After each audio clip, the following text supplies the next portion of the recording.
का संभव। आप देख रहे हैं सौदा आपका। कमोडिटी बाजार पर नजर डालें उससे पहले आपको बता दें कि सौदा आपका में आज क्या क्या एक्शन है।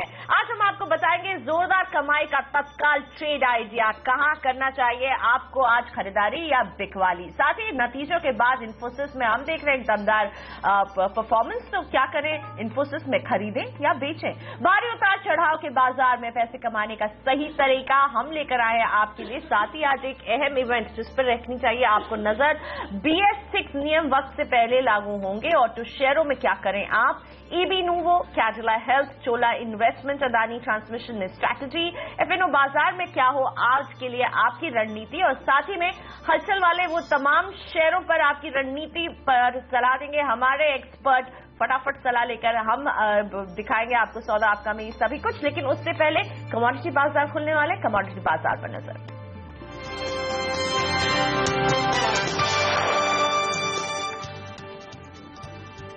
तो आज रुपए में हमने देखा है खुले हैं कल के लेवल्स के मुकाबले 19 पैसे कमजोरी के साथ आज $67 के आसपास शुरुआत हुई है रुपए की, और ब्रेंट क्रूड जो है वो भी दबाव के साथ है, $30 के नीचे आ गया है ब्रेंट क्रूड, लेकिन रुपए में कमजोरी हावी हो रही है। और कमजोर मांग और ईरान से सप्लाई बढ़ने के अनुमान से क्रूड पर दबाव बढ़ता ही जा रहा है। लगातार हम देख रहे हैं कल अमेरिकी एनर्जी डिपार्टमेंट ने भी जो अपनी रिपोर्ट पेश की है वहां यही चिंता जाहिर की है कि डिमांड को लेकर कंसर्न है और इसका दबाव क्रूड पर दिखेगा। वहां क्रूड का भंडार 2,34,000 बैरल बढ़ गया है, यानी सप्लाई ज्यादा डिमांड कम है और इससे जूझ रहा है क्रूड। साथ ही गैसोलीन के भंडार में भी बढ़त देखने को मिली है। तो कच्चे तेल की कीमतों में हम चौतरफा दबाव देख रहे हैं। सोने की कीमतों पर भी दबाव बना हुआ है। मांग में कमी के अनुमान से LME पर कॉपर का भी दाम पिछले 6.5 साल के नीचे स्तर को छू रहा है। तो ऐसे में भारतीय कमोडिटी बाजार इन संकेतों को किस तरह से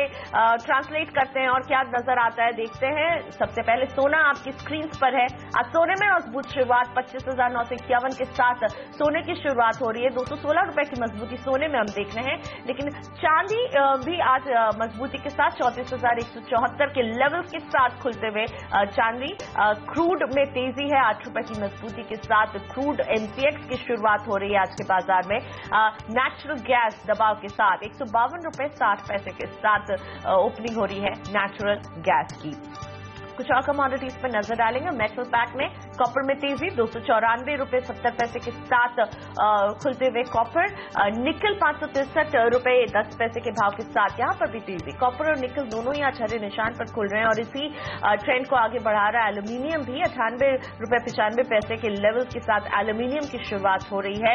लेड में भी वही तेजी है, यानी पूरा ही मेटल पैक आज हरे निशान पर खुल रहा है। हमने देखा है कॉपर, लेड, एल्यूमिनियम, यहां तक कि जिंक भी आज तेजी के साथ 100 रुपए 10 पैसे के भाव के साथ जिंक की शुरुआत हो रही है। कुछ एग्री कमोडिटीज पर नजर। सोयाबीन में आज हमें शुरुआत जो है धीमी दिख रही है 3,695 के साथ 3 रुपए की कमजोरी के साथ खुलते हुए। सरसों में तेजी है 4460 रुपए के साथ आज ओपनिंग हो रही है सरसों की। सोया ऑयल भी तेजी के साथ 606 रुपए 40 पैसे का भाव हमें सोया ऑयल में देखने को मिल रहा है। कुछ और एग्री कमोडिटीज पर भी नजर डालते हैं कि किस तरह का रुख यहां पर है। क्रूड पाम 420 रुपए 40 पैसे के साथ खुलते हुए यहां पर भी तेजी के साथ शुरुआत हो रही है। तो आज हम देख रहे हैं मेटल पैक भी तेजी के साथ खुल रहे हैं।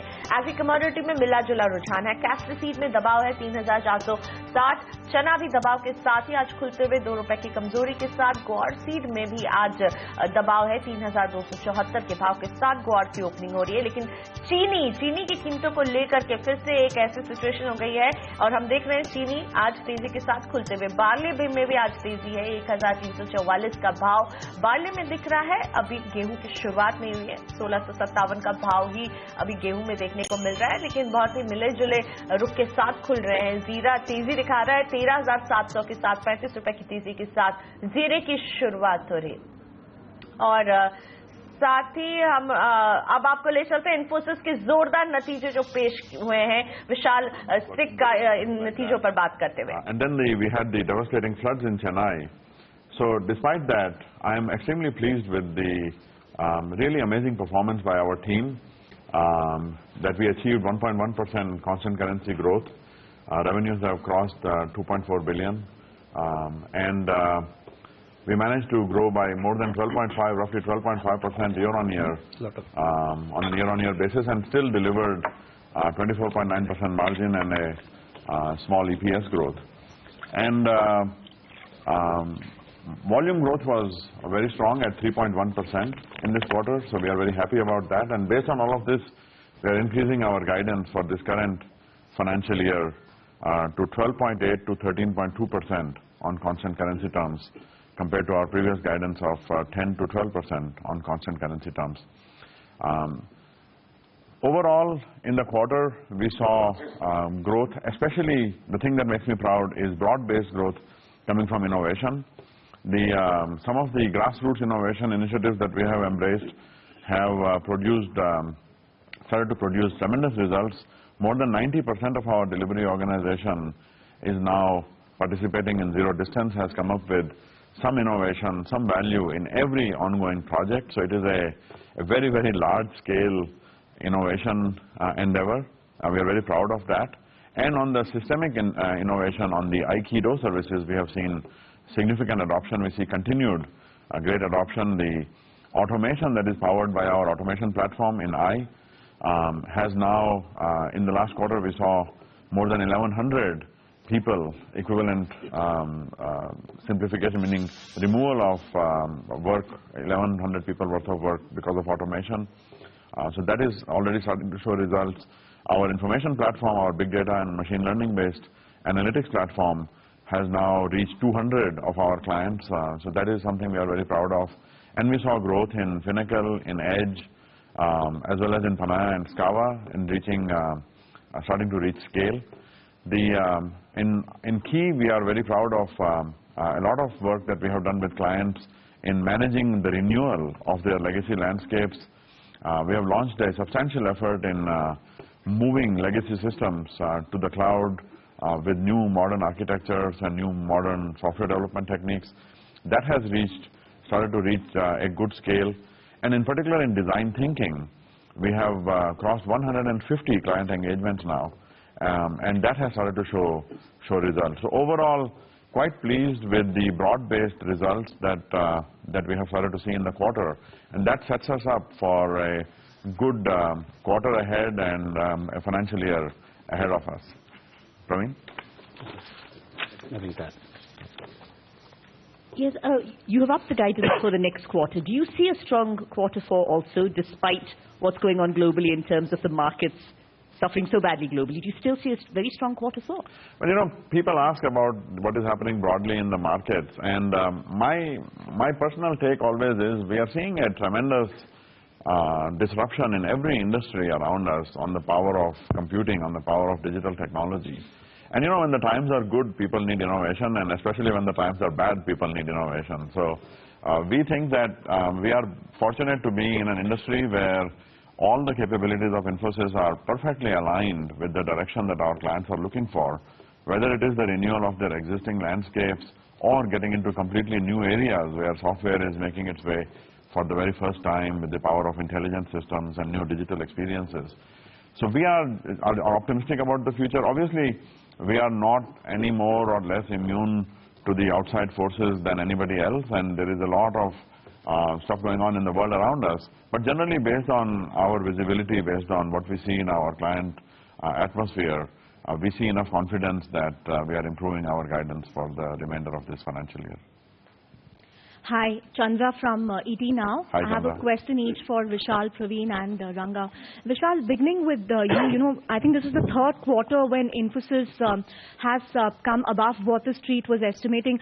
So help us understand, is it because your mining existing business is better, or has Aikido already started translating into growth? Because, I mean, you articulated the strategy, barely, I think, a few months back. So help us understand what's led to the sudden turnaround that we are seeing. And does this mean you will achieve the bellwether status even before the next fiscal? Are you on course for that? Praveen, give us a sense of the total TCV this quarter, because there was an analyst report which said that you guys are targeting over 1 billion to 2 billion every quarter. And Ranga, despite Chennai floods, despite cross-currency, margins have still been better. So, help us understand what's really worked for you. I know volume growth would have been a factor, but apart from that, what has worked for you? Thank you. So, You know, it is difficult to say, Chandra. I have been here with my family the last 3 weeks, going around our different DCs and visiting our employees everywhere. There is a tremendous sense of optimism, a tremendous sense of positivity in the company. There is a sense of confidence. David Kelly talked about this idea of creative confidence, and I see that.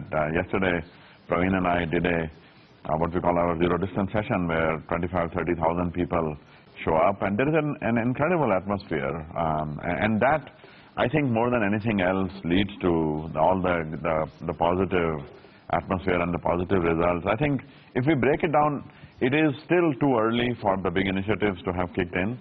It is largely a result of the increased confidence. We have equipped our teams with much better tools, with much better solutions, much better capabilities. If you look at our deal wins, our win rates have increased dramatically. Our attrition has come down dramatically. We are at 13.4% now on a standalone basis, which is so I think that the bad attrition of Infosys is a long and distant memory. So we are overall, there is a lot of things that are starting to kick in. I would say the big contributors are this positive atmosphere, this equipping our teams to win better deals and delivery excellence, which is now starting to show up in the work that our teams are doing in zero distance. You know, I've been a believer in innovation. I've been in the innovation areas basically my entire adult life, and it is relatively easy for a company of our scale to set up an innovation center and establish a center of excellence with some corner of the world. But to get 90% of the delivery organization to think of themselves as innovators, this is not easy, and I think that is something that our teams have managed to do. That has been quite amazing. Aikido is kicking in, and as you can see, every quarter we make sustained progress. We have more than 40 deployments now of our information platform, solving complex big data problems in a breakthrough new way. We have 200 clients now that have embraced this, and 40 are already in production, so this is quite an amazing achievement already. We have done more than 150 design thinking engagements. 70,000 of Infosians have been trained on design thinking. And so that has started to kick in, and some of the... तो इन्फोसिस के CEO विशाल सिक्का को हम सुन रहे थे। शानदार नतीजे इन्फोसिस ने पेश किए हैं। जो भी स्ट्रीट की एक्सपेक्टेशन थी उनसे बेहतर क्वार्टर 3 की इनकी अर्निंग रही है।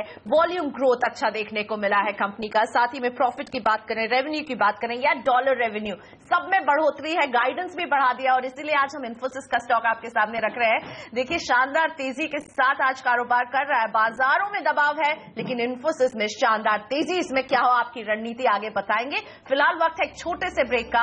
अभी हाजिर हो रहे हैं सौदा आपका में हम लेकर आएंगे जोरदार कमाई का तत्काल ट्रेड आइडिया, साथ ही इन्फोसिस पर भी करेंगे चर्चा अपने मार्केट एक्सपर्ट से।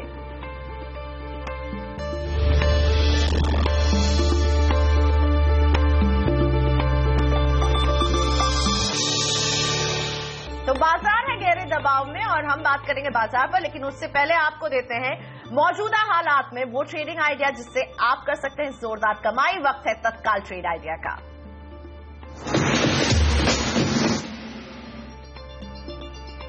और आज का तत्काल ट्रेड आइडिया दे रहे Manav Chopra, technical research analyst, Monarch Network Capital के। इनका कहना है आप खरीदारी कीजिए एचसीएल टेक में।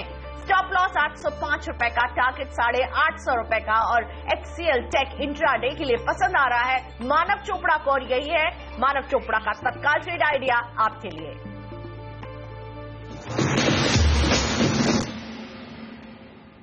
और बाजार में जबरदस्त दबाव। सेंसेक्स में हम 245 अंकों की गिरावट देख रहे हैं। निफ्टी में भी 80 अंकों की जोरदार गिरावट देखने को मिल रही है। मिड कैप दबाव में है। बैंक निफ्टी सबसे ज्यादा प्रेशर में नजर आ रहे हैं। सुबह से हम देख रहे हैं पीएसयू बैंक हो या निजी क्षेत्र के बैंक हो, सभी में दबाव बढ़ता जा रहा है। 350 अंकों की गिरावट बैंक निफ्टी में दिख रही है। इससे एडवांस डिक्लाइन रेशियो को देखकर बहुत ही खतरनाक सा सीन पेश हो रहा है, क्योंकि अगर 109 शेयर हैं जो बढ़ रहे हैं, तो इनके मुकाबले गिरने वाले शेयर हैं 1356, यानी बाजार गहरे दबाव में है। Tata Steel, Cairn India, Tata Motors, Axis Bank, Hindalco, ये सभी काउंटर्स हैं जिनमें हम दबाव देख रहे हैं। 4 से 3.5% तक के दबाव में है। मेटल से जुड़े स्टॉक्स में जबरदस्त दबाव। भेल, वेदांता, आइडिया सेल्युलर भी इसी दबाव को ही फॉलो कर रहे हैं। एल&टी, टाटा पावर में भी आज दबाव के साथ ही कारोबार हो रहा है।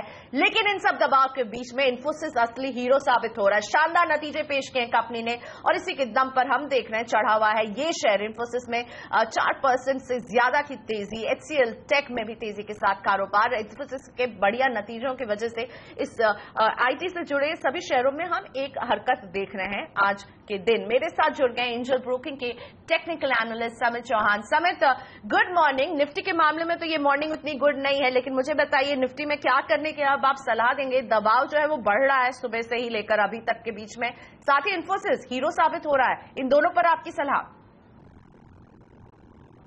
Good morning Priyanka.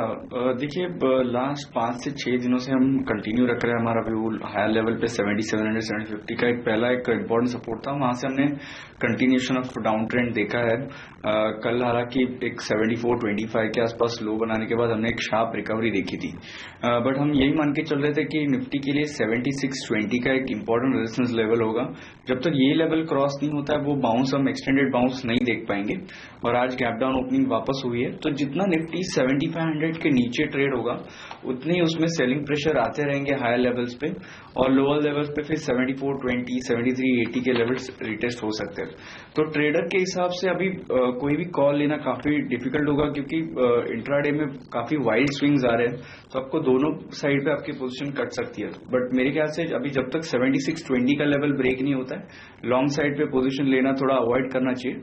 और लोअर साइड पे देखिए 7380 7350 अगर वहां पे आता है, सपोर्ट लेता है, तो वहां पे एक पॉसिबल रिवर्सल हो सकता है। अभी फिलहाल मेरे ख्याल से शॉर्ट टर्म ट्रेडर्स थोड़े साइडलाइंस पे रहने चाहिए, बट अगर कोई इन्वेस्टर्स है तो वो उनके लिए अच्छी खासी अपॉर्चुनिटी होगी। कोई भी लार्ज कैप अच्छे स्टॉक्स रहेंगे और वो आप लोअर लेवल्स पे एक्यूमुलेट करना स्टार्ट कर सकते हैं। ओके, लेकिन इन्फोसिस समित देखिए, बाजार जितना ज्यादा दबाव में ये शेयर उतना ऊपर चढ़ रहा है। 4.5% से ज्यादा की तेजी। बहुत अच्छे अर्निंग्स इसने पेश किए Q3 के। विशाल सिक्का कह रहे थे इनोवेशन की रहा है उनके लिए इस क्वार्टर में, और उसका फल हम देख रहे हैं कि आज अच्छे नतीजे हैं। आप इन्फोसिस में क्या करने की सलाह देंगे? देखिए, ब्रॉडर व्यू में अगर इन्फोसिस देखे तो वो एक साइडवेज ट्रेंड में है। उसकी अभी रेंज थोड़ी बढ़ गई है, 1200 से लेके 1020 1030 की एक रेंज बन चुकी है अगर आप ब्रॉडर डिग्री चार्ट देखें तो। नियर टर्म में एक 1110 का इसको एक इम्पोर्टेंट हर्डल था। लास्ट 2 महीने से ये स्टॉक 1110 का लेवल क्रॉस नहीं कर पा रहा था, तो आज जिसने इंट्राडे बेसिस पे क्रॉस कर दिया, मेरे ख्याल से आज की क्लोजिंग देखना काफी इंपॉर्टेंट होगा। अगर ये 1120 1130 के ऊपर ही आज सस्टेन रहता है तो इसमें ये मूव थोड़ी कंटिन्यू होगी, बट ज्यादा बड़े टारगेट्स फिलहाल तो हम नहीं देख रहे हैं।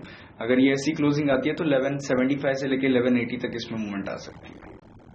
ओके, सो 1175 से 1180 का मूवमेंट आ सकता है। अच्छी क्लोजिंग अगर इन्फोसिस देता है, ये मान रहे हैं समित। लेकिन समित के 2 बेहतरीन ट्रेडिंग आइडिया आज के इस थोड़े से डूबे हुए बाजार के मूड में क्या है, हम आपको बताएंगे। सौदा आपका में आगे अभी हाजिर हो रहे हैं।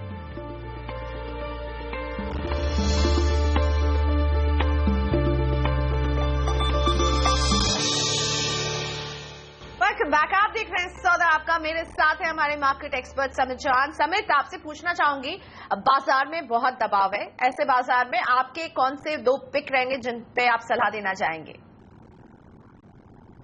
देखिए प्रियंका, जैसे मैंने बताया, जब तक निफ्टी 7620 के नीचे सस्टेन रहता है उसमें हायर लेवल्स पे सेलिंग प्रेशर आ सकता है।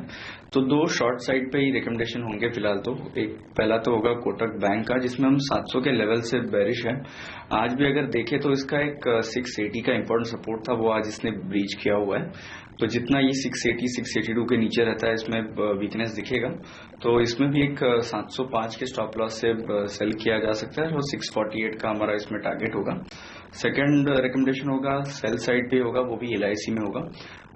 हम देख रहे हैं कि अराउंड 490 495 का इसको स्ट्रॉन्ग रेजिस्टेंस है। कल एक अच्छी खासी रिकवरी देखी थी, बट आज वापस ये स्टॉक 490 के नीचे सस्टेन हो रहा है। तो 495 के स्टॉप लॉस से इसमें भी शॉर्ट किया जा सकता है, और 466 467 के आसपास इसमें टारगेट हो सकता है। ओके, सो LIC हाउसिंग फाइनेंस और साथ ही में कोटक पर दोनों पर शॉर्ट की सलाह दे रहे हैं आज समित।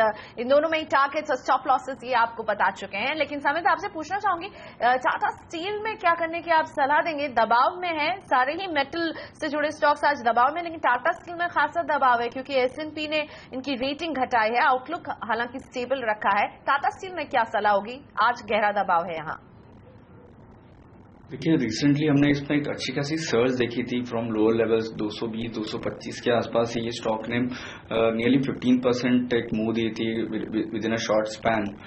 270 के आसपास इसमें एक ब्रेकआउट आया हुआ था, टेक्निकल ब्रेकआउट जिसे हम बोल सकते हैं, beyond its resistance zone. But वो कहीं ना कहीं पे वो जो ब्रेकआउट आया था, वो पैटर्न था, वो कहीं ना कहीं पे हम देख रहे हैं कि वो विपसा होते हुए दिख रहा है, फॉल्स ब्रेकआउट जिसे हम बोल सकते हैं। बट मेरा यही मानना है कि यहाँ से आप ज्यादा डाउन साइड एक्सपेक्ट नहीं कर सकते। हाँ, पॉसिबल है ये वापस 225-220 के लेवल रीटेस्ट करे। इसकी प्रॉब्ली अभी एक रेंज बन गई है, ऊपर की तरफ 245-250 का रेजिस्टेंस होगा, लोअर साइड पे 225-220 तक ही आ सकता है। इसमें पॉसिबिलिटी ज्यादा है कि अभी ये रेंज में फॉर टाइम बिंग एक कंसोलिडेट हो जाए। जी, तो लेते हैं एक ब्रेक यहाँ पर। समित अभी भी बने हुए हैं क्योंकि इस ब्रेक के बाद FNO बाजार में आपकी स्ट्रैटेजी लेकर आएंगे हमारे मार्केट एडिटर अनिल सिंह भी, जिनका साथ समित चौहान देंगे, और मार्केट एक्सपर्ट अमित हरचेकर भी जुड़ेंगे। इन दोनों एक्सपर्ट्स के साथ दिग्गज मार्केट एक्सपर्ट उदयन मुखर्जी भी होंगे। तो FNO में स्ट्रैटेजी जानिए और उदयन मुखर्जी की राय जानिए इस बाजार पर।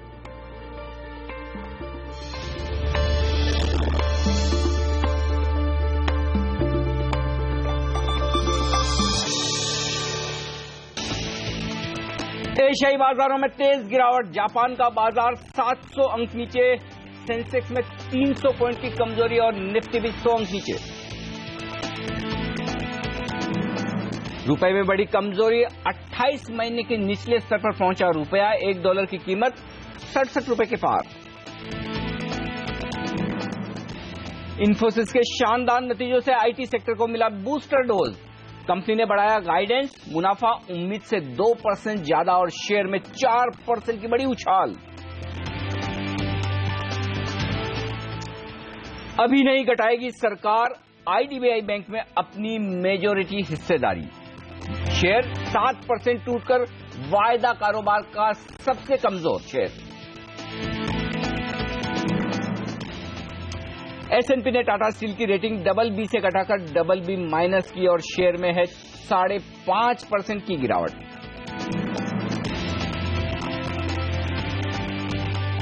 नमस्कार, मैं हूं अनिल सिंघवी और ट्रेडर्स हॉटलाइन में आप सबका स्वागत है। ये हमारा शो आप जैसे उन खास ट्रेडर्स के लिए है जिन्हें अभी अपने किसी भी ट्रेड पर राय चाहिए, सलाह चाहिए, खासतौर से वायदा कारोबार के ट्रेड्स। अपना सौदा करने के पहले आप हमें फोन कर सकते हैं 1800-209-7890 पर। चाहे आप नया सौदा करना चाहते हैं, चाहे आप कर चुके हैं, और चाहे आप ये चाहते हैं कि कल के आपके सौदों पर क्या राय बनाई जाए। चलिए, हमारे साथ हमारे एक्सपर्ट समित चौहान तो हैं ही, एंजल ब्रोकिंग के टेक्निकल हेड, और साथ ही अब A+ एनालिटिक्स के चीफ टेक्निकल एक्सपर्ट अमित हरचेकर भी हमारे साथ कार्यक्रम में शामिल हो चुके हैं। आप दोनों का एक बार फिर से स्वागत है CNBC आवाज पर। अमित, पहले एक राय मैं आपसे निफ्टी पर ले लूं और उसके बाद दर्शकों के सवाल लेना शुरू करूं। बताइए, क्या देख रहे हैं आप निफ्टी पर इस वक्त और कैसे ट्रेड करेंगे? देखिए, निफ्टी एक्सट्रीमली ओवरसोल्ड जोन में है। पिछले 4 दिन से निफ्टी 76 और 74-50 के जोन में ट्रेड हो रहा है, लेकिन जो ओवरऑल व्यू है मार्केट पे इस लेवल पे काफी पॉजिटिव है क्योंकि सारे ऑसिलेटर्स एक स्ट्रांग रिबाउंड का संकेत दे रहे हैं। प्रॉब्लम मार्केट में है कि काफी शॉर्ट पोजीशन जो क्रिएट हो रही है उसकी जो एवरेज प्राइस है अराउंड 7582 to 7600 बन रही है, इसी कारण मार्केट को ऊपर आने नहीं दे रहे हैं। मेरी राय है कि अगर 7500 अगर आज निफ्टी फ्यूचर्स उसके ऊपर सस्टेन करता है तो काफी एक स्ट्रांग ट्रेंड रिवर्सल के संकेत दिखाई देंगे, क्योंकि काफी जो सेलिंग है उसमें वॉल्यूम्स थोड़े थोड़े कम हो रहे हैं हर गिरावट पे, तो काफी पॉसिबिलिटी कि यहाँ से उछाल है और वो उछाल अराउंड 7740 to 7740 तक एक्सटेंड हो। अगर कोई हाई रिस्क ट्रेडर यहाँ पे लॉन्ग पोजीशंस लेते हैं तो उनका स्टॉप लॉस 7375 होगा, लेकिन कोई कंजर्वेटिव ट्रेडर को अगर लॉन्ग पोजीशंस बनानी है तो 7500 के ऊपर निफ्टी फ्यूचर जाता है, तभी आप लॉन्ग पोजीशंस बना सकते हैं। ओके, तो तेजी की पोजीशन बनाएं लेकिन 7500 के पार निकलने पर, और तब आपका स्टॉप लॉस होगा 7450 का। 7600 के लेवल के लिए तेजी करनी चाहिए। तो अमित को लग रहा है ओवर सोल्ड है बाजार, एक करेक्शन ऊपर की तरफ आ सकता है तब खरीदें। लेकिन क्या अमित ऐसी ही राय आप बैंक निफ्टी पर भी रखते हैं? बिल्कुल। देखिए, बैंक निफ्टी का जो मेजर हैवीवेट स्टॉक है HDFC बैंक, उसमें काफी स्ट्रॉन्ग बाइंग दिखाई दे रहा है अराउंड 1035 टू 1040 के लेवल पे। और अगर हम एंटायर स्ट्रक्चर, चार्ट स्ट्रक्चर देखें बैंक निफ्टी का और या HDFC बैंक का, तो इसमें बुलिश वेज पैटर्न दिखाई दे रहा है। तो काफी पॉसिबिलिटी है कि बैंक निफ्टी में भी एटलीस्ट 4 to 5% का यहाँ से उछाल आए। बैंक निफ्टी में भी बहुत जरूरत है कि अराउंड 15,750 के ऊपर बैंक निफ्टी सस्टेन करे, वहां से आपको एक रिवर्सल के संकेत मिलेंगे। उसमें भी काफी ओवरसोल्ड टेरेन है, तो यहाँ से रिस्क रिवॉर्ड रेशो शॉर्ट की तरफ नहीं बनता है। ओके, तो ये राय है इस वक्त बैंक निफ्टी पर भी। और 15,680 के पार निकले तब आप बैंक निफ्टी को खरीदें, ये राय है यहां पर बैंक निफ्टी पर अमित की तरफ से। चलिए, अब हमारे दर्शक हमारे साथ जुड़ रहे हैं और सबसे पहले हम शुरुआत करते हैं चेन्नई से। हमारे दर्शक हैं मितेश जैन। जैन साहब, गुड मॉर्निंग, पूछिए अपना सवाल। Hello sir, first of all congratulation आपके 11 साल कंप्लीट होने पे। Thank you very much sir, बहुत बहुत धन्यवाद। हाँ, मेरा सवाल था, मैंने निफ्टी के कॉल खरीदे थे 2350 के, जो कि 17 रुपए के आसपास मेरे को पड़े थे, और मेरे पास 300 रुपए के कॉल है जो मैंने 25 रुपए के हिसाब से लिए थे। तो क्या लगता है, मैं होल्ड कर सकता हूँ या लॉस बुक कर सकता हूँ? 2350 के TCS के कॉल खरीदे आपने 15 रुपए में, और 2300 वाला भी खरीदा है आपने? हाँ। और वो खरीदा कितने में? 25 में। 25 रुपए में। ओके, तो ये 2 कॉल खरीदे हुए हैं, तेजी की पोजीशन बनाई है TCS में। कल TCS नीचे आया था नतीजों के बाद, लेकिन आज इन्फोसिस ने थोड़ा मूड सुधारने की कोशिश की है सेक्टर का, लेकिन TCS अभी तक 1% नीचे ही है। ये बताएं अमित की इनके लिए क्या राय होगी आपकी? 2350 का कॉल है और 2300 का कॉल है, अब दोनों में इस वक्त तो नुकसान होगा पक्के तौर पर। हाँ, देखिए, ये चल रहा है 10 रुपए के आसपास 2350 का, जो इन्होंने खरीदा है 15 रुपए में, तो यहाँ पर नुकसान 5 रुपए का है। और 2300 का कॉल भी आपको बता दूं मैं, 25 रुपए में जो इन्होंने खरीदा है उसका भाव 22 रुपए, तो यहाँ नुकसान कम है, ज्यादा नहीं है। तो मितेश जी के लिए क्या राय है इन दोनों कॉल्स में? देखिए, मेरी सलाह यहाँ पे एक होल्ड की होगी, क्योंकि इन्फोसिस ने जैसे स्ट्रांग रिबाउंड दिया है, काफी पॉसिबिलिटी है कि इसका इम्पैक्ट निफ्टी IT इंडेक्स पे आए और साथ में साथ TCS में भी रिकवरी आए। TCS में काफी पॉसिबिलिटी है कि क्योंकि ये भी काफी ओवरसोल्ड जोन में है, ये पुल बैक अराउंड 2350 टू 2360 तक एक्सटेंड हो सकती है। तो आपको स्टॉप लॉस अगर रखना है तो 2225 TCS में होगा, उसके नीचे उसका ट्रेंड नेगेटिव हो जाएगा। यहाँ से काफी पॉसिबिलिटी कि TCS में भी रिबाउंड है और 2350 एक बार ऊपर छू ले। ओके, तो चलिए, घबराए नहीं मितेश जी, भाव ऊपर आने की संभावना है। और वैसे भी आपने कॉल खरीदा है, तो अब बड़ी इवेंट तो निकल गई। अब अगर इस कॉल के दाम कम होंगे तो 2 वजह से, या तो टाइम वैल्यू कम होने में भी वक्त है, और दूसरा अगर स्टॉक नीचे जाए, तो चूंकि इन्फोसिस ने सहारा दे दिया तो अब स्टॉक के नीचे जाने की संभावना थोड़ी कम दिख रही है, तो होल्ड करें, शायद आपको नुकसान न हो। पटना चलेंगे, हमारे साथ अगले दर्शक है हमारे साथ श्रीकांत कुमार। श्रीकांत जी, गुड मॉर्निंग सर, क्या सवाल है आपका? हाँ सर, मेरा सवाल है कि मैंने रिलायंस इंफ्रा का 650 का कॉल लिया है 825 के एवरेज से। तो अभी उसका रेट है ₹1.60 करेंट रेट बेचने का, तो उसको हम क्या अभी बेचे कि होल्ड करें? इंफ्रा में क्या संभावना, बढ़ेगा रेट? आपने कॉल लिया है थोड़ा महंगा, एक्चुअली ये बैन में आने के बाद से भाव एकदम टूट गया, और चूंकि mid cap stock high beta stock है, तो थोड़ा नुकसान आपको ज्यादा हो गया इसमें कॉल में। लेकिन अब 1.25 रुपए में बेच के भी क्या करेंगे, फिर भी राय लेते हैं समित से। समित, नुकसान तो हो रहा है, अच्छा खासा हो रहा है। इस वक्त 2.25 रुपए का भाव है इस वक्त इनका। 650 का कॉल इन्होंने खरीदा है 8.25 रुपए में। क्या रहा है इनके लिए, क्या लेवल्स अहम है रिलायंस इंफ्रा में? देखिए अनिल जी, 532, 534 का एक क्लोजिंग बेसिस पे इसको सपोर्ट है। अभी फिलहाल तो इसके नीचे ट्रेड कर रहा है, तो इनको जरा क्लोजिंग बेसिस पे इसकी प्राइस एक्शन ट्रैक करना काफी इंपॉर्टेंट होगा। और जैसे इन्होंने ये कॉल ऑप्शन लिया है, उसके ऑलमोस्ट प्रीमियम मिरर्ड हो गया है, तो अभी 1 रुपए का ही उनका मैक्सिमम रिस्क होगा उसमें। तो उसमें फिलहाल बने रहिए। इन केस अगर ये 534 के ऊपर सस्टेन रहना चालू होता है, तो मेरे ख्याल से ये और एक पोजीशन ऐड कर सकते हैं, क्योंकि उसके बाद इसमें एक शार्प बाउंस आएगा टुवर्ड्स 545, 560। बट अगर वो क्लोज नहीं कर पाया 530 के ऊपर, तो इसमें जो वीकनेस है वो और कंटिन्यू होते रहेगा। अब मैं आपकी ट्रेडिंग कॉल्स लेना चाहता हूं। अमित, आपने 2 स्टॉक HDFC और HDFC बैंक दोनों खरीदने की राय दी है, बताएं इनके बारे में। देखिए एचडीएफसी बैंक काफी स्ट्रांग काउंटर है। कल ही हमने देखा फिर से स्टॉक ने 200 डे मूविंग एवरेज के यहाँ पे एक सपोर्ट लिया और काफी लॉन्ग पोजीशंस भी कल हमने ऐड होती हुई दिखाई दी। एचडीएफसी बैंक में मेरी सलाह होगी कि यहाँ पे आप लॉन्ग फ्यूचर्स ले सकते हैं। 1025 आपका स्टॉप लॉस होगा और हम उम्मीद कर सकते हैं स्टॉक फिर से जो अपर बैंड ऑफ रेजिस्टेंस है अराउंड 1100 तक जाए। दूसरा जो लॉन्ग कॉल है वो एचडीएफसी लिमिटेड है, लेकिन मेरी उसमें सलाह होगी कि स्टॉक में एक रिट्रेसमेंट की पॉसिबिलिटी है अराउंड 1135 टू 1140, तो वो डीप पे आप बाय करें क्योंकि इसका जो स्टॉप लॉस है अराउंड 1110 का बैठता है और क्योंकि ये एक्सपांडिंग वेज स्ट्रक्चर है इसमें भी काफी पॉसिबिलिटी है कि स्टॉक फिर से 1220 या 1230 तक एक्सटेंड हो, तो 1110 के स्टॉप लॉस से आप लॉन्ग पोजीशंस अपनी इंटैक्ट रखें। ओके, तो ये राय इस वक्त आपकी एचडीएफसी और एचडीएफसी बैंक पर। एक और स्टॉक लुपिन, जहां पर आपकी खरीदारी करने की राय है, बताएं उसके बारे में भी। देखिए मेरा लुपिन पे बेचने की राय है। लुपिन ने ऑलरेडी एक month head and shoulder pattern से ब्रेकडाउन दे दिया है और काफी पॉसिबिलिटी है कि लुपिन में यहाँ से और भी 10% का करेक्शन आए। काफी ओवरऑन्ड है स्टॉक क्योंकि काफी डिफेंसिव स्टॉक था, ऑलरेडी इसमें काफी आउट परफॉर्मेंस हो चुका है। मेरी राय है कि क्योंकि मेजर शॉर्ट पोजीशन जो क्रिएट हुई है अराउंड 1670 टू 1690 के जोन में हुई है, इस लेवल पे भी आप शॉर्ट पोजीशंस ले सकते हैं। आपका जो स्टॉप लॉस होगा अराउंड 1730 है और हम उम्मीद कर सकते हैं कि स्टॉक आपको एटलीस्ट 1650 टू 1660 के सर अगले 2 या 3 दिन में दिखाई देंगे। बिल्कुल, तो ये राय है लुपिन में बिकवाली करने की इस वक्त आपके लिए। हम दर्शकों के सवाल लें उससे पहले बाजार के जाने माने एक्सपर्ट उदयन मुखर्जी हमारे साथ इस वक्त कार्यक्रम में शामिल हो रहे हैं, तो इस तरह के मार्केट में उनकी राय लेना बेहद जरूरी है। उदयन सर, गुड मॉर्निंग, स्वागत है आपका सीएनबीसी आवाज पर। और सबसे पहले सीएनबीसी आवाज के 11 साल पूरे होने के वक्त पर आपने हमारे लिए समय निकाला, बहुत बहुत शुक्रिया सर। पिछले 11 साल से आपका गाइडेंस हमें लगातार मिलता रहा है, उम्मीद करें कि आगे भी ऐसा होगा सर। बहुत बधाई हो आपको, एंटायर टीम के लिए और आपके सारे दर्शकों के लिए। 11 साल बहुत बड़ी बात होता है, बहुत बहुत बधाई मेरे तरफ से। Thank you sir. आप लगातार पिछली मैंने जब 2 या 3 बार आपकी इंटरव्यू की, हर बार आप लगातार ये कह रहे कि सावधान रहिए, सावधान रहिए, ट्रेडिंग रैली है, 8100 के ऊपर जाएगा नहीं। वहां से हम जो फिसले हैं वापस, अब तो नीचे के और बड़े लेवल्स खुलते हुए दिख रहे हैं। क्या यहां से और बड़ी गिरावट की जो आशंका लग रही है लोगों को, वो सही है, हो सकता है ऐसा?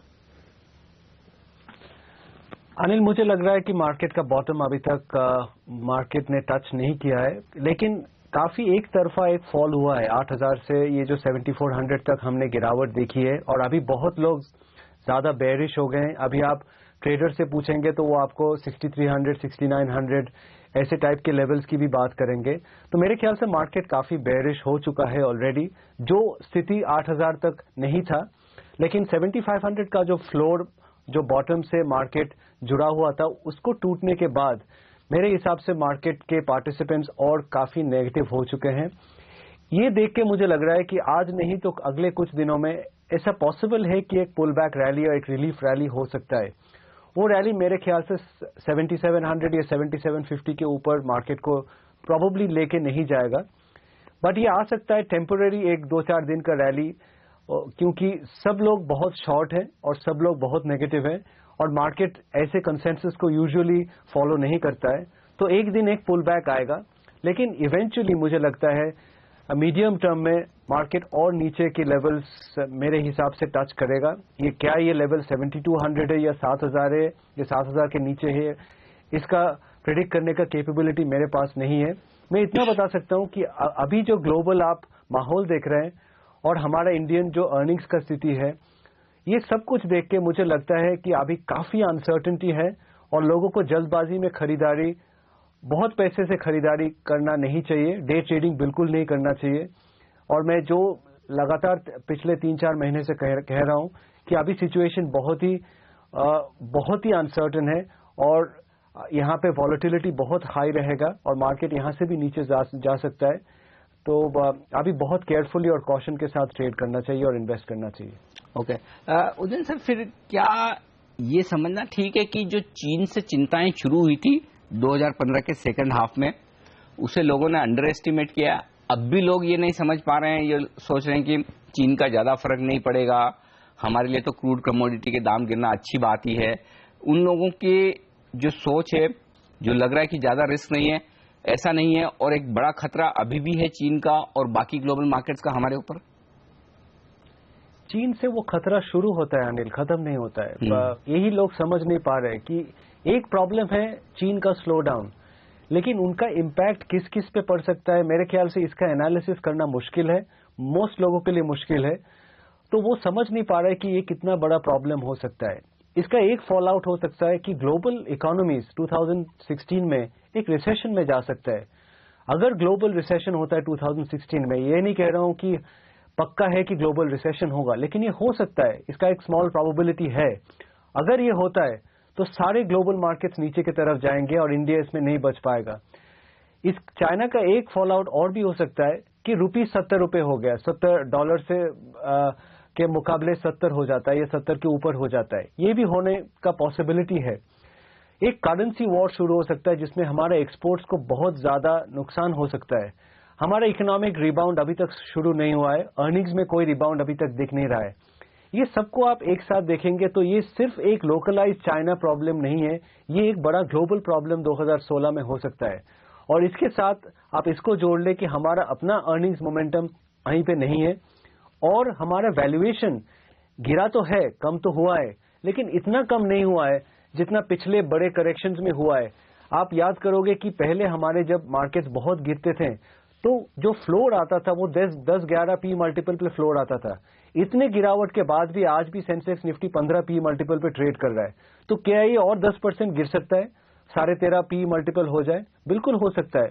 तो वैल्यूएशन को देखते हुए, अर्निंग्स को देखते हुए और ग्लोबल सिचुएशन को देखते हुए और 10% यहां से गिरना एकदम इम्पॉसिबल हम नहीं कह सकते हैं। इसीलिए मेरे ख्याल से निवेशकों को थोड़ा वेट करना चाहिए और थोड़ा सोच के निवेश करना चाहिए 2016 के लिए। चलिए, तो जल्दबाजी ना करें। 2016 में वैसे भी जब नए साल में मैं उदयन सर से बात कर रहा था तो उनका यही कहना था कि पहले 6 महीने बड़ी मुश्किल के होंगे, लेकिन सर ये तो पहले 6 महीने के बजाय पहले 6 दिन ही भारी पड़ गए बाजार पर। लेकिन अब क्योंकि आपने कमाई की बात की, कंपनियों की नतीजों का सीजन शुरू हो चुका है, उस पर आपसे राय लूंगा एक छोटे से ब्रेक के बाद।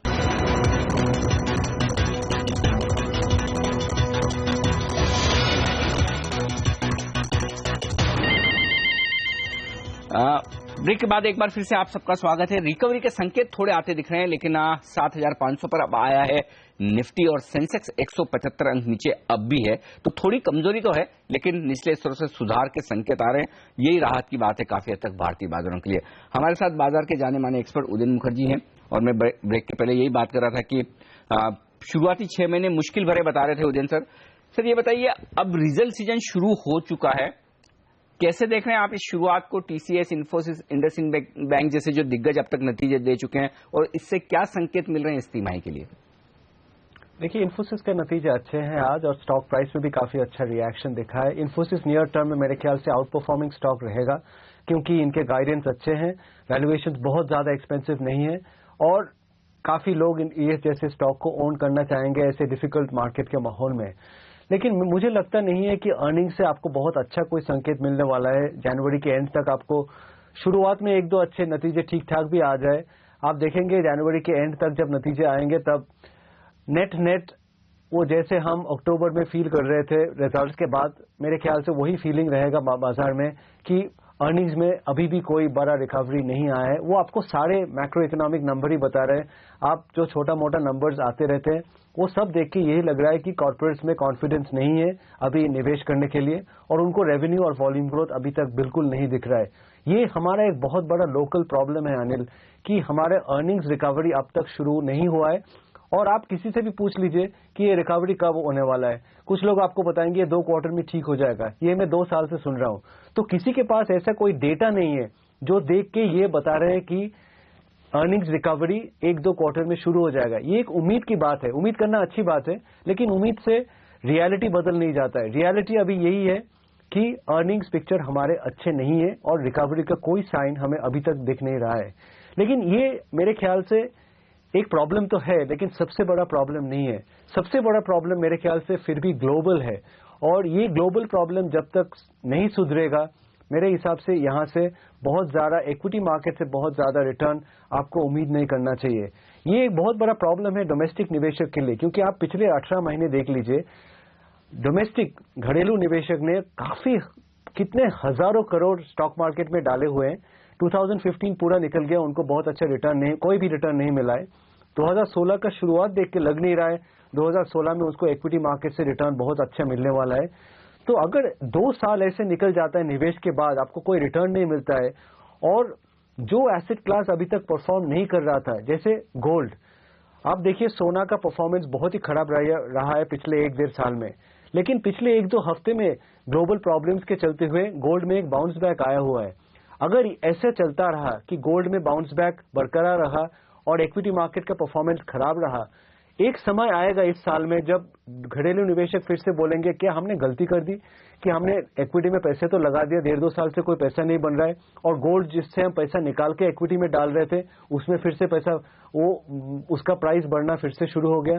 तो क्या हमने कोई एसेट एलोकेशन में गलती कर दिया?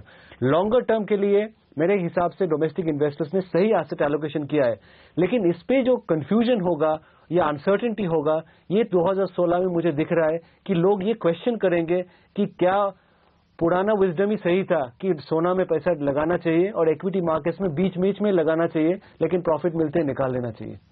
बिल्कुल, तो ये बड़ा इंटरेस्टिंग होगा देखना कि आगे कैसा ट्रेंड रहता है, लेकिन ये वक्त ऐसा है नहीं कि मैं आपसे ये पूछूं पैसा कहाँ लगाना चाहिए। मैं अगले इंटरव्यू तक इंतजार करूंगा उदयन सर कि आपसे ये जानूं कि फिर इस तरह के बाजार में कहाँ पैसा लगाना चाहिए। फिलहाल जो आपकी राय है वो दर्शकों के लिए बेहद साफ है कि थोड़ा इंतजार करें, बहुत जल्दबाजी ना करें, ट्रेड तो बिल्कुल ना करें, और निवेश करना चाहते हैं तो थोड़ा वेट कर लें क्योंकि ग्लोबल मार्केट्स अनिश्चित है। बहुत बहुत शुक्रिया सर आपका हमारे लिए वक्त निकालने के लिए और पूरी राय हमारे साथ शेयर करने के लिए। 200 अंक नीचे सेंसेक्स और निफ्टी 65 अंक नीचे। वक्त एक ब्रेक का, ब्रेक के बाद लौटेंगे और लेंगे ऑप्शंस की रणनीति।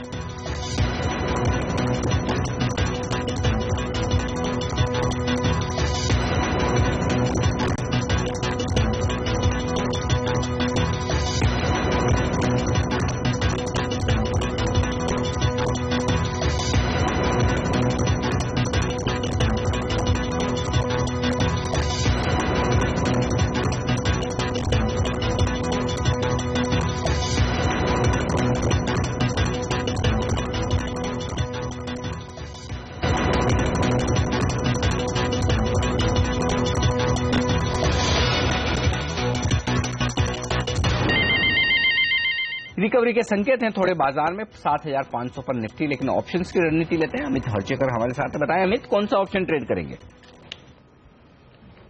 देखिए, मेरे ऑप्शंस के लिए मैं स्ट्रेटेजी रेकमेंड करूंगा वो कि बुल कॉल स्प्रेड। इसमें राय ये होगी कि आप 7600 का कॉल ऑप्शंस बाय करें और साइमल्टेनियसली 7800 का कॉल राइट करें। जिस प्रकार से मार्केट ट्रेडिंग जोन में फंसा हुआ है 74 और 76, मार्केट में काफी उम्मीद है कि जो ट्रेडिंग रेंज है ऊपर की तरफ रेप्लिकेट हो जाएगी और आपको जो लक्ष्य होगा अराउंड 7750 टू 7780, ये स्ट्रेटेजी में आपका जो आउटफ्लो है वो अराउंड 40 से 50 रुपए बैठेगा। और जैसे निफ्टी 7740 तक जाता है आपको यही प्रीमियम आपका 130 से 140 रुपए तक पड़ जाएगा। इसमें रिस्क काफी कम है 40 पॉइंट की और आपका रिवॉर्ड 3 टाइम्स बनता है। तो इस लेवल पे मेरे हिसाब से काफी सही रणनीति ऑप्शंस में आप बना सकते हैं। अब तक तो ऐसा लग रहा है कि अमित की रणनीति सही साबित होती दिख रही है। जो अमित कह रहे हैं ऊपर के लेवल पर खरीदेंगे और रिकवरी के संकेत थोड़े आ रहे हैं। 7,600 का कॉल खरीदेंगे अमित और 7,800 का बेचेंगे ताकि ऊपर की रिस्क थोड़ी सी कम हो जाए, प्रीमियम कम हो जाए। 40 रुपए का नेट स्प्रेड है और ये बढ़कर 120 रुपए के आसपास पहुंचे और वो पहुंचेगा जब आप निफ्टी को 7,700 7,800 की रेंज में जाते हुए देखेंगे। तो अगर आप बुलिश हैं, पॉजिटिव है बाजार पर, तो अमित की ये रणनीति आपको जरूर ट्रेड करनी चाहिए। शुक्रिया अमित आपका हमारे लिए वक्त निकालने के लिए। लेकिन समित चौहान हमारे साथ बने रहेंगे। मेरी नजर स्क्रीन पर है, रिकवरी पर है, टिकाऊ होगी या नहीं पता नहीं, लेकिन क्योंकि अभी भी मैं इसलिए कह रहा हूं क्योंकि बैंक निफ्टी में संकेत ज्यादा है नहीं रिकवरी के। 300 अंक नीचे बैंक निफ्टी अब भी है 2% के नुकसान के साथ। चलिए मुझे दीजिए इजाजत और ट्रेडर्स हॉटलाइन में आज के लिए इतना ही। ब्रेक लेंगे और ब्रेक के बाद प्रियंका संभव हमारे साथ जुड़ेंगी और उनके साथ जुड़ेंगे समित चौहान शेयरों पर फटाफट सलाह देने के लिए।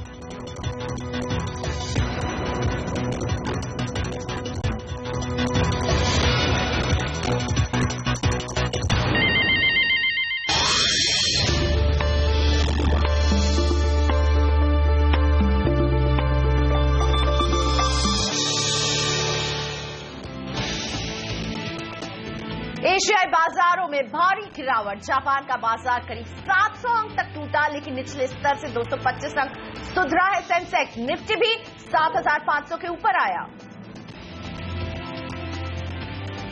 रुपए में बढ़ी कमजोरी, 28 महीने के निचले स्तर पर पहुंचा रुपया, $1 की कीमत 67 के पार। इन्फोसिस के शानदार नतीजों से आईटी सेक्टर को मिला बूस्टर डोज। कंपनी ने बढ़ाया गाइडेंस, मुनाफा उम्मीद से 2% ज्यादा, शेयर 4% कूदा। अभी नहीं घटाएगी सरकार, आईडीबीआई बैंक में अपनी मेजॉरिटी हिस्सेदारी। आईडीबीआई बैंक 7.5% तक टूटकर एफएनओ में सबसे ज्यादा गिरने वाला शेयर। एसएनपी ने टाटा स्टील की रेटिंग बीबी से घटाकर बीबी नेगेटिव की, शेयर में 5.5% तक की गिरावट। बाजार में हमने सुबह जो एक गैप डाउन ओपनिंग देखी थी उससे उभर रहे हैं बाजार। सेंसेक्स में अब 142 अंकों की ही गिरावट बची है, लेकिन निफ्टी को देखिए 7,513 के स्तर पर आ चुका है। सुबह ये गिरावट काफी बड़ी थी, अब संभलते हुए मिड कैप 147 अंकों की गिरावट के साथ 12,850 845 के बीच में है। बैंक निफ्टी में भी जो गिरावट का आलम हमने सुबह देखा था उससे अब हालात थोड़े से बेहतर हुए हैं, लेकिन अभी भी गिरावट बड़ी है।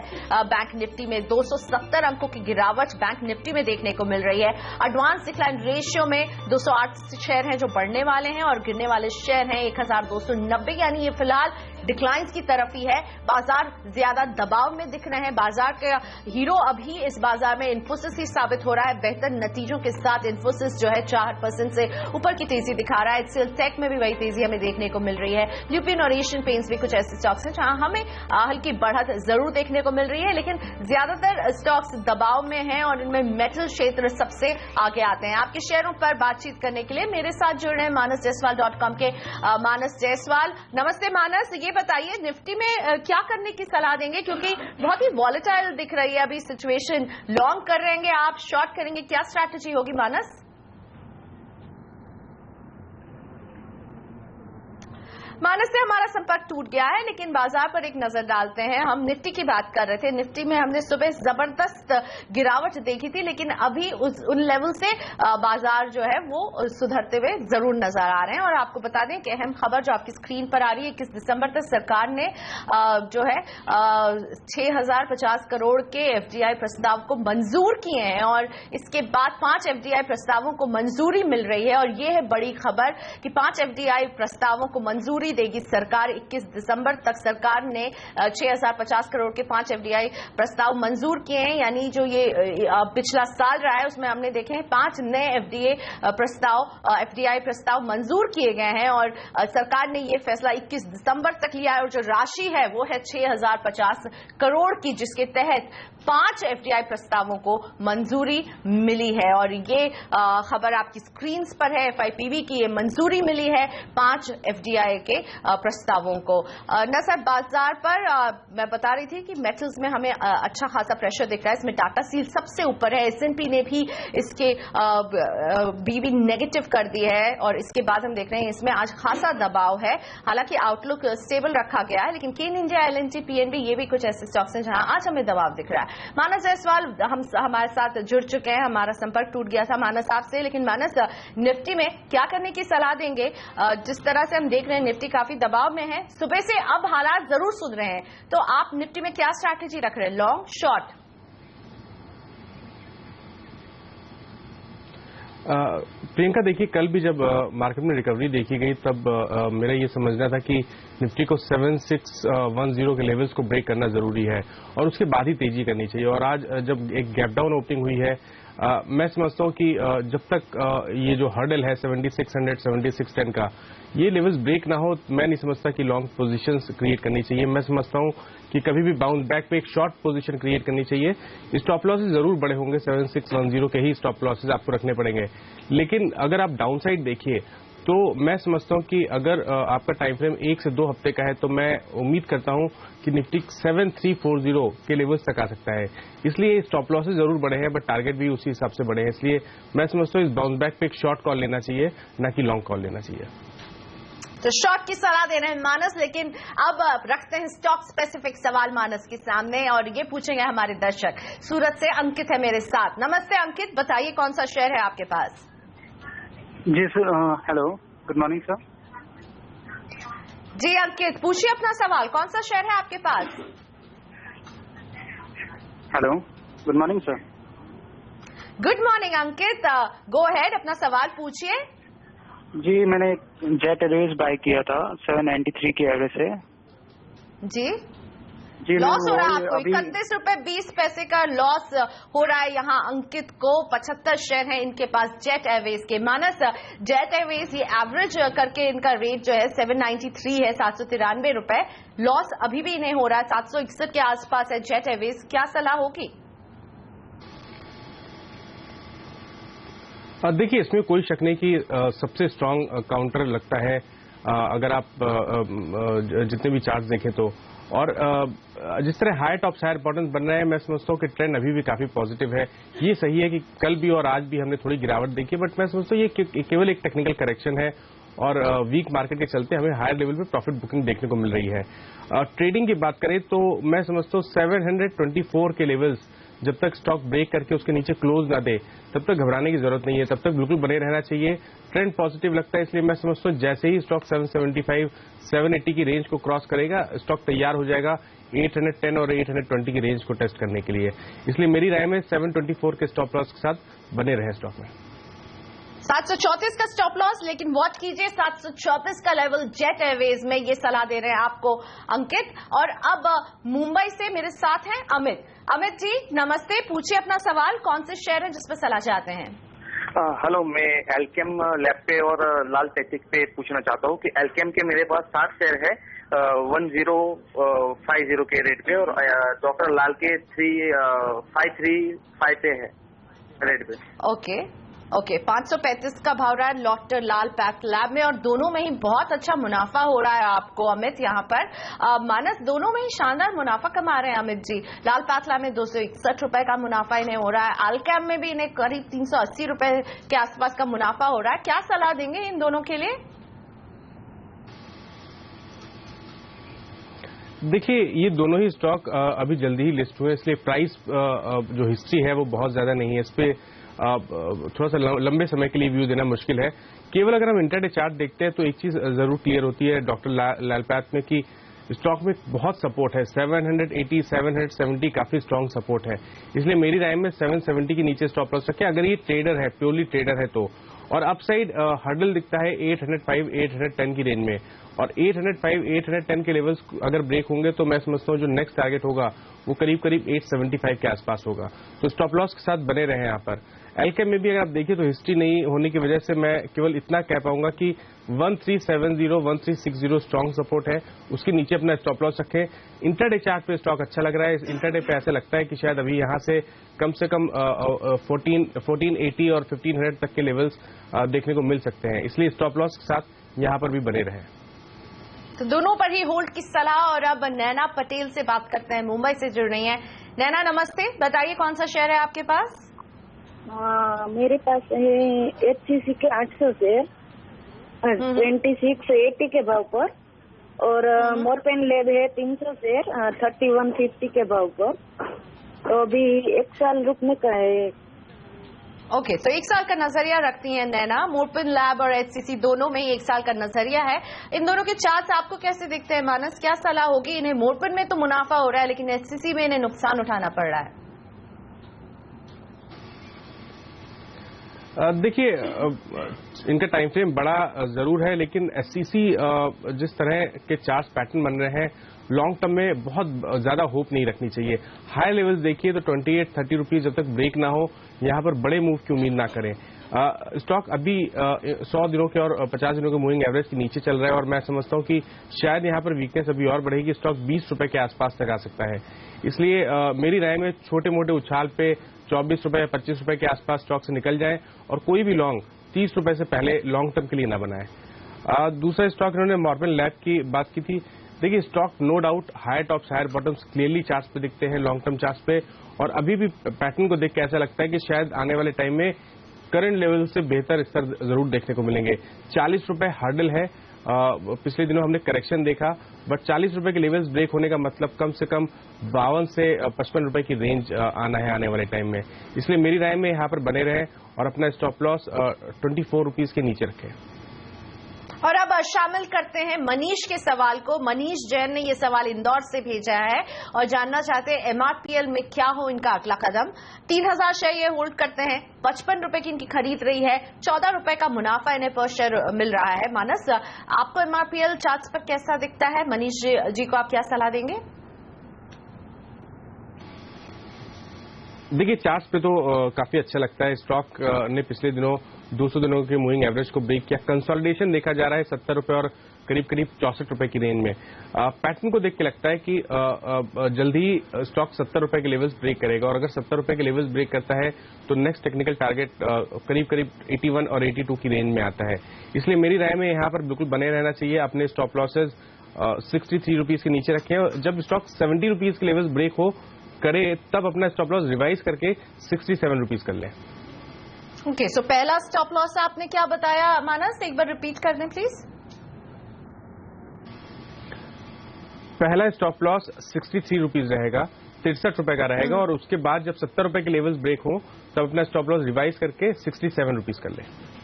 तो एमआरपीएल पर यह है सलाह मानस की और मेरे साथ जुड़ गए हैं लतीफ श्रीनगर से। नमस्ते लतीफ जी, बताइए कौन सा शेयर है आपके पास? नमस्ते जी, पहली बात तो फोन पे ही जवाब दीजिएगा कि मैं टीवी के सामने है ही नहीं। अच्छा, तो बताइए, हम फोन नहीं काटेंगे, आप सवाल पूछिए अपना। मेरे पास एमसीसी के शेयर है 350। 92 पे लिया हुआ है।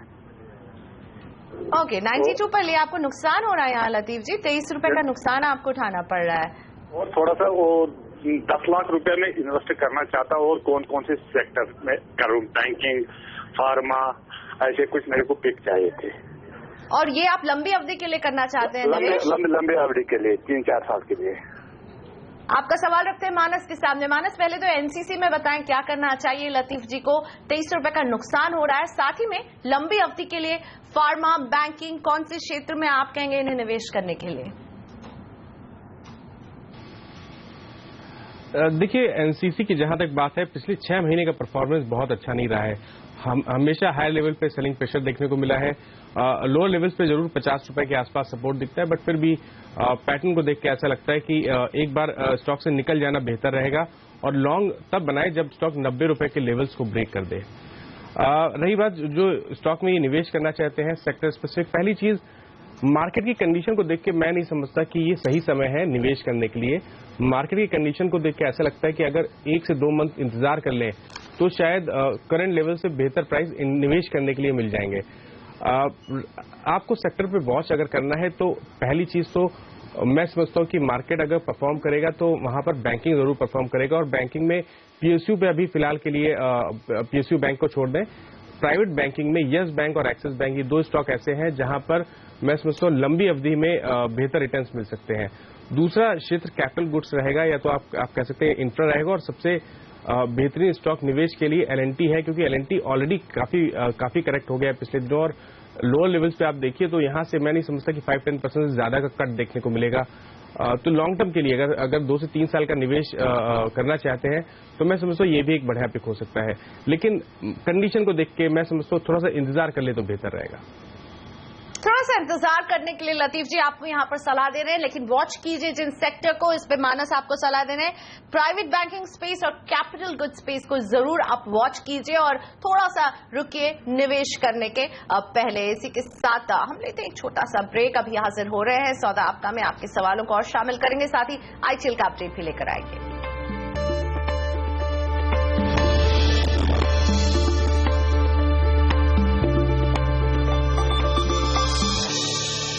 सीएनबीसी आवाज पर चल रहे आईटीएल के महामुकाबले में ट्रेडर विमेन कमोडिटी लीग में इस वक्त किस तरह का प्रदर्शन है, जानते हैं आईटीएल अपडेट में।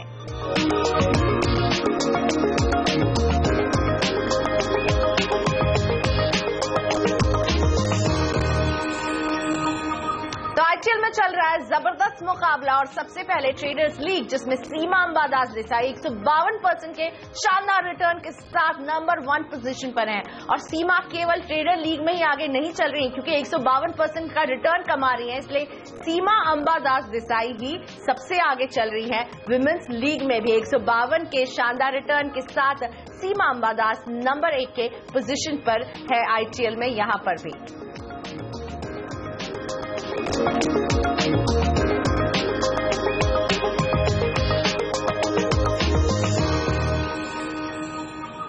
वक्त हो गया ब्रेक का, लेकिन हम अभी हाजिर हो रहे हैं। मानस जायसवाल हमारे साथ बने हुए हैं, आपके लिए स्टॉक्स फटाफट लेकर अभी आ रहे हैं।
फटाफट का मानस जायसवाल मेरे साथ हैं आपके सभी सवालों का जवाब देने के लिए। और शुरू करते हैं सवालों का सिलसिला। पहला सवाल संजय का कानपुर से। आईसीआईसीआई बैंक के 200 शेयर ये होल्ड करते हैं, 270 रुपए की इनकी खरीद रही है। मानस, आईसीआईसीआई बैंक कोई भी बाउंस बैक मिले जहां स्टॉक 250 रुपए के लेवल्स टेस्ट करे तो वहां पर निकलने की सलाह रहेगी, क्योंकि lower top lower bottom chart पे क्लियरली देखे जा रहे हैं। नासिक से पुष्कर राज, टाटा मोटर्स के 60 शेयर, 300 रुपए की खरीद। स्टॉक अभी भी वीक लगता है और मैं समझता हूं कि शायद लोअर लेवल पे 320 या 322 तक के लेवल्स देखने को मिल सकते हैं, इसलिए मेरी राय में करंट लेवल्स पे स्टॉक से एग्जिट करना चाहिए। हैदराबाद से चंद्रशेखर जानना चाहते हैं अशोक लेलैंड, 1700 शेयर, 18 रुपए 40 पैसे की खरीद रही है। टाइम फ्रेम अगर 8 to 10 मंथ्स का है तो मैं समझता हूं कि 105 110 तक के स्तर देखने को मिल सकते हैं अशोक लेलैंड में, इसलिए बिल्कुल बने रहना चाहिए। चंडीगढ़ से अभिषेक, सिलान एक्सप्लोरेशन, 61 शेयर, 417 रुपए की खरीद।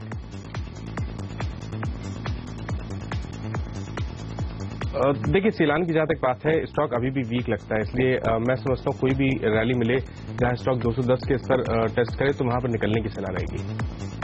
दिल्ली से दिनेश शर्मा, मर्कैटर के 1000 शेयर होल्ड करते, 31 रुपए 50 पैसे की खरीद है। देखिए, पिछले दिनों हमने सेलिंग प्रेशर देखा है, बट लोअर लेवल्स पे 20 रुपए के आसपास स्ट्रॉन्ग सपोर्ट भी दिखता है, इसलिए मैं समझता हूं कि अगर 3 to 4 मंथ्स का टाइम फ्रेम रखें तो करंट लेवल्स बेहतर प्राइस देखने को मिलेंगे, इसलिए 20 रुपए के स्टॉप लॉस रखे बने रहे स्टॉक में।